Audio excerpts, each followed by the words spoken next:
Today, we're taking a closer look at something you all flagged as super interesting. Oh, yeah. It's this Nature article all about how aerosols form in the atmosphere. Ah, aerosols. Specifically, their origins way up in the upper troposphere. Hmm.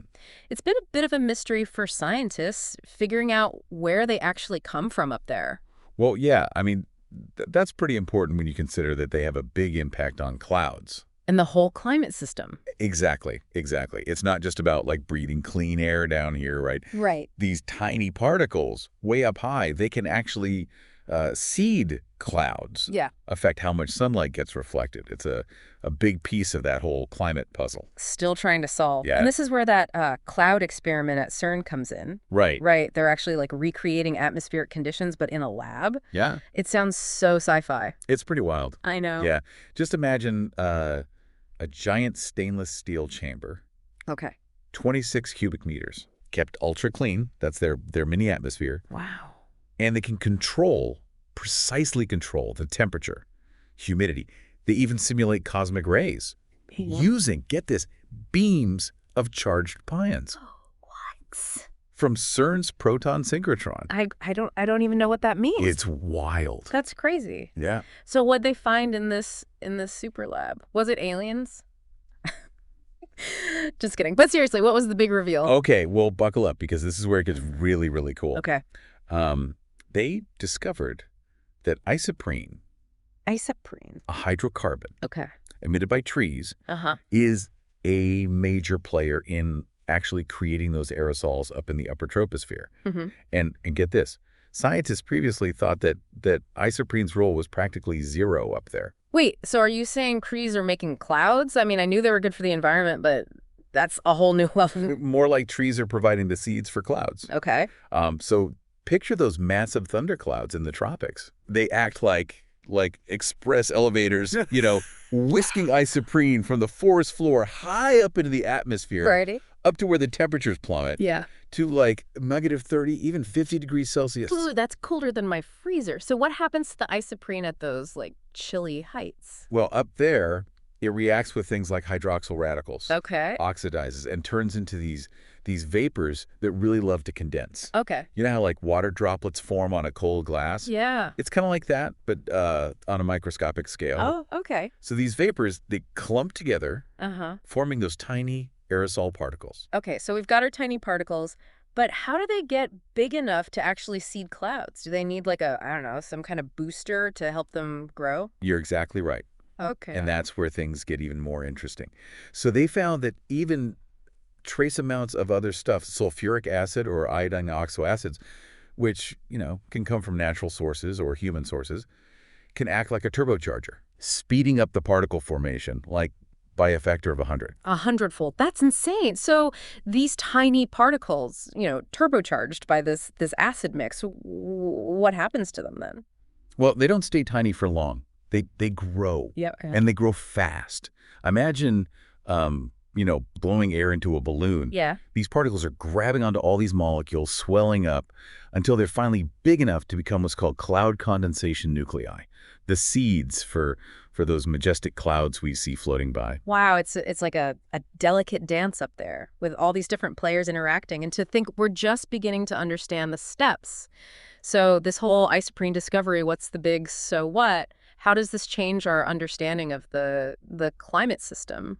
That's the question, isn't it? And it has potentially huge implications. Okay. Think about the pre-industrial era. Yeah. We often imagine pristine skies, Yes. but this research suggests that there might have been way more aerosols floating around thanks to all the lush forests pumping out isoprene. Possibly double the amount we previously thought. Okay, so more aerosols. But how does that translate into real-world effects on the climate? I mean, what difference does it make if there were more of these, tiny particles back then? Well, more aerosols means more cloud condensation nuclei, Yeah. more clouds. Uh-huh. And more clouds means more sunlight being reflected back into space. Yeah. Imagine like Earth had a slightly more reflective sunshade back then. Probably.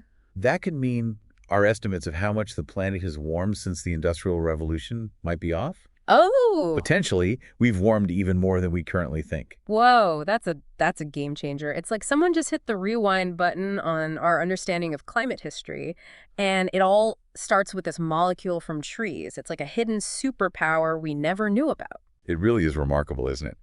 This seemingly humble molecule released by trees has suddenly become a key player in the climate change conversation. And it all points to one crucial fact. Everything's interconnected. What happens in the biosphere, those lush forests, has a profound impact on the atmosphere and ultimately on the climate we experience. Yeah, it's like we're uncovering a secret language of nature, one that speaks volumes about the delicate balance of our planet. But what does this new understanding mean for the future, especially given all the deforestation happening around the world? We're losing those isoprene-emitting trees at an alarming rate. That's the million-dollar question, isn't it? If deforestation reduces isoprene emissions. Then we're basically taking away some of Earth's natural sunshade, right? Exactly. Less isoprene, fewer aerosols, fewer clouds. Yeah. And that means more sunlight hitting the surface. Right. It seems like we're messing with a system we don't even fully understand. Yeah, and that brings us to those puzzling observations scientists have been scratching their heads over for years. Okay. Specifically, those high aerosol concentrations they've been seeing over the Amazon rainforest. You mean like on top of all the trees already there? Right. It's like they were finding more aerosols than they could account for. Wow. But now, with this new understanding of isoprene's role, Yeah. it all kind of clicks into place. Hmm. This discovery provides a really compelling explanation for those high concentrations. So if deforestation is taking away some of Earth's natural sunshade, Right. could planting more trees help turn the dial back? That's a fascinating question. Like boost those isoprene emissions and create more of those cooling clouds. Yeah, and you're right. Some Mhm. scientists are actually exploring that afforestation as a potential climate solution. Oh. The idea is to enhance that natural aerosol formation process we've been talking about. Yeah. But like most things in climate science, Yeah. it's not that simple. It's Right. not just about planting trees anywhere and everywhere. Okay, so what are the catches? Well, first off, different tree species emit different amounts of isoprene. Oh, interesting. So it's not just about quantity, it's about the right kind of trees Okay. in the right places. Right. Plus, planting trees in the wrong environment Yeah. can actually harm local ecosystems. No, for sure. You wouldn't want to accidentally trigger unintended consequences, right? Definitely not. It's a delicate balance, like you said. Yeah. So even if we get the right trees in the right places, Mm. are there any other, potential downsides to this whole more trees, more clouds approach? There are always trade-offs. Okay. For example, while aerosols can have that cooling effect by reflecting sunlight, Right. they can also contribute to air pollution. Oh, right. Remember, it's a complex system. Yeah. We're still unraveling all the potential impacts of increased isoprene on atmospheric chemistry. Mhm. It sounds like we need a lot more research before we start, planting trees as like a climate fix. Absolutely. We need to proceed with caution Yeah, and rely on solid science. for sure. But hey, who knows? Maybe someday we'll have a cloud seeding tree planting guide That'd be cool. based on all this new research. Yeah. We could choose specific trees for specific areas, Yeah. maximizing their cloud-making potential and minimizing any negative impacts. That would be amazing. Okay, so we've talked about the past, pondered the future, Yeah. but what about right now? Mm-hmm. What can we do with this newfound knowledge about isoprene, like in the present? Well, the first step is getting this information into our climate models. Okay. Those complex computer simulations that help us predict how the climate will change in the future. Right. If our models don't account for the role of isoprene, Yeah. our predictions might be off. Oh, okay. And that could lead to, bad decisions down the line. Right. We need to make sure those models are reflecting the reality of this whole intricate dance between aerosols and clouds and climate change. Exactly. It's like we've discovered a new character in the play, Yeah. and we need to rewrite the script To give them their proper role. And to write that script accurately, Yeah. we need to keep investing in research, Okay. field campaigns to measure isoprene emissions in different ecosystems, Right. satellite observations to track cloud formation, Yeah. lab studies Yeah. to delve deeper into those chemical reactions we talked about earlier.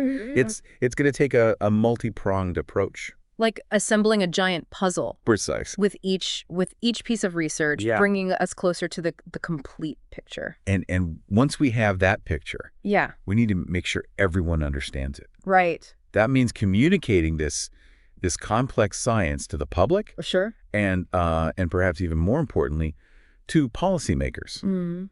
The people making decisions about things like deforestation, reforestation, and climate action need to have this knowledge. Yeah, that's crucial. But how do we explain the significance of a molecule most people have never even heard of?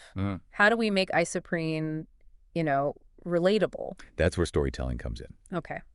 We need to paint a vivid picture of how these tiny molecules released by trees Yeah. have this outsized impact on our planet. Yeah. We need to connect the dots Mm. between those lush forests, those puffy clouds, and the climate we experience every day. We need to tell the story of isoprene, the cloud maker. Exactly. And we need to tell it in a way that, captures people's imaginations and inspires them to act. And it's a story with real stakes. Mm. If we lose too many of those isoprene-emitting trees, Yeah. we're essentially weakening our planet's natural defenses against climate change. Oh, wow.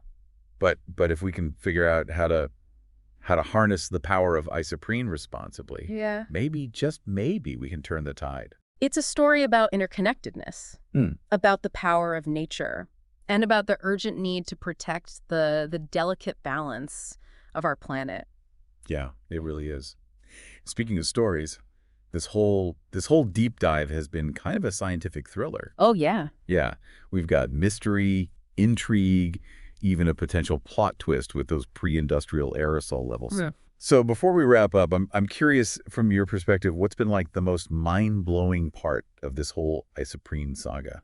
I think what's fascinating here is how this discovery challenges our assumptions about where aerosols come from. We've been so focused on human-made sources, Right. but isoprene shows us just how powerful natural processes can be. Yeah. It really highlights the fact that we're still learning about the Earth system. Right. There are still surprises waiting to be uncovered. For sure. Speaking of unanswered questions, was there anything in the research that left you, scratching your head, anything that didn't quite add up? Yeah. One thing that stood out to me was how sensitive isoprene seems to be to the presence of other compounds.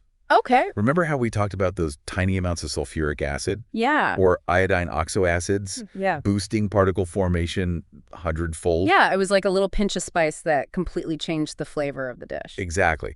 It suggests that there are these intricate chemical pathways, feedback loops that we're only beginning to understand. Yeah. Makes you wonder, what else are we missing? Right. What other tiny tweaks could have a huge impact on aerosol formation? It's almost like a delicate balancing act up there in the atmosphere. And that makes me think about our climate models. Right. How do we even begin to account for these intricate interactions in those simulations? That's a great point. If we connect this to the bigger picture, it means our models need to become even more sophisticated. Yeah.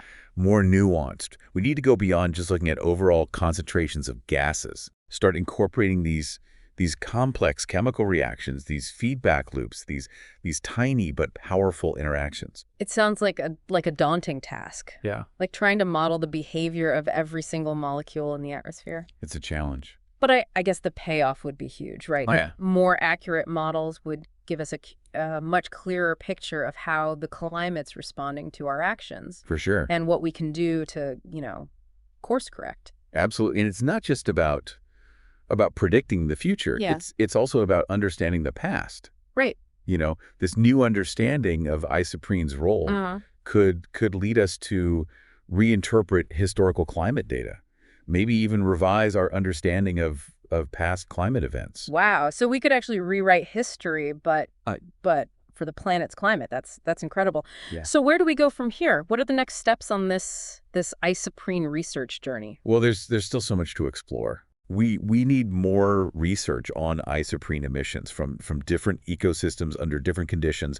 We need to investigate the long-term impacts of deforestation and afforestation Right. on aerosol formation. And of course, we need to keep refining those climate models, Yeah. integrating all this new knowledge. It sounds like the work is far from over, Hmm. but it's exciting work.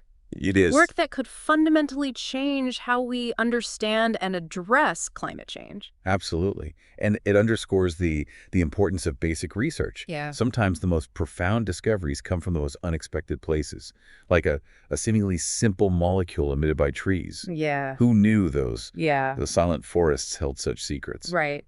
It's a good reminder that there's always more to learn, always more to explore, and it's a call to action, Yeah. to keep asking questions, to keep pushing the boundaries of knowledge, and to keep working together to protect this amazing planet we call home.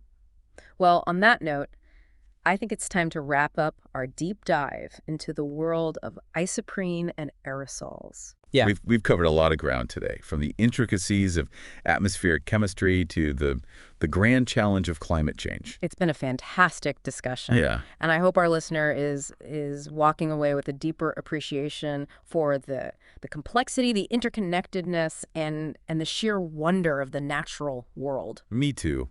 And I hope they're also feeling empowered to keep learning, keep questioning, and keep engaging in the conversation about our planet's future. So until next time, keep exploring.